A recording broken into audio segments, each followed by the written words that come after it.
สวัสดีวันนี้ชิมาห้องเพลงเดี๋ยวแนะนำตัวกันเนาะแนะนำตัวกันอ๋อสวัสดีน้องชื่อจันเนอร์ครับชื่อจันชิมาห้องเพลงส่งโตส่งเตยโอ้คักเลยนี่เอาเลย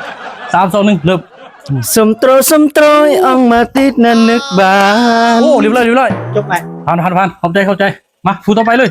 พูดต่อไปไปดิไปดิเอาเลยห้องน้องเสื่อนบอกต้องยี่ห้อบอกห้องเลยลงหักเจ้าแล้วแม่คนงามโอเมตะวันบุนา